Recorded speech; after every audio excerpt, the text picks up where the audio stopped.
दादा नमस्कार. नमस्कार.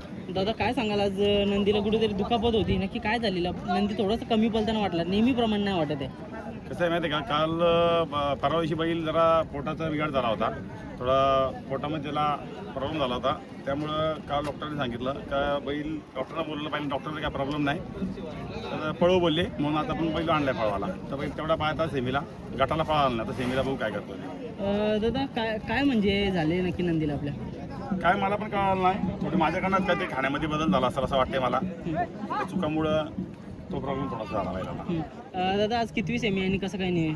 पहिली सेमी 5 नंबर तास आहे. ओके, एक मोठा सेमी आहे, काय वाटतं आज? कारण का अशा अपेक्षा लागलेली आहे बघा, मागच्या मैदानाला पण पळाला, पण कुठेतरी फायनल झाला नव्हता. कसं झालं, हे बैलगाडी क्षेत्र आहे, कधी काय होईल काय होणार नाही हे सांगू शकत नाही. कुणी गर्वात जाऊ नये आणि कुणी भ्रमात राहू नये. बरोबर. दादा मथुर सोबत पैरा कसा काय ठरला? मला तर वाटतं ही गाडी जाम भारी पाळलेली याच मैदानामध्ये, म्हणून कुठेतरी पैरा. जेव्हा राजा 777 केसरी होता त्या टायमाला चांगली गाडी पळवली होती, त्यामुळे आम्ही ही गाडी पळवायचं नियोजन ठेवलं होतं. मागे पण 2 तासचं मैदान असल्यामुळं आपण पहिरे दुसरे केले होते.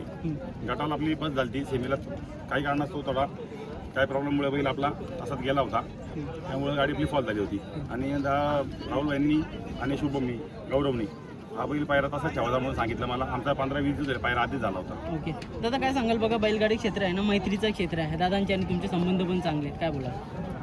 तुम्ही प्रत्येक बॅटमध्ये ऐकलंच असेल का, राहुल भाई प्रत्येक बॅटमध्ये बोला, सोनू माझा भाऊ आहे, त्यामुळे आमचे भावाभावाचं नातं आहे. मैत्रीचं आहेच, पण भावाभावासारखं नातं आहे आमचं.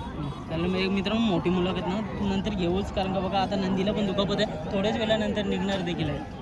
चला शुभेच्छा देतो तुम्हाला. एक दुखापत होती नंदीला, ते त्यांनी सांगितलं, जास्त वेळ नाही, सेमीला निघतात.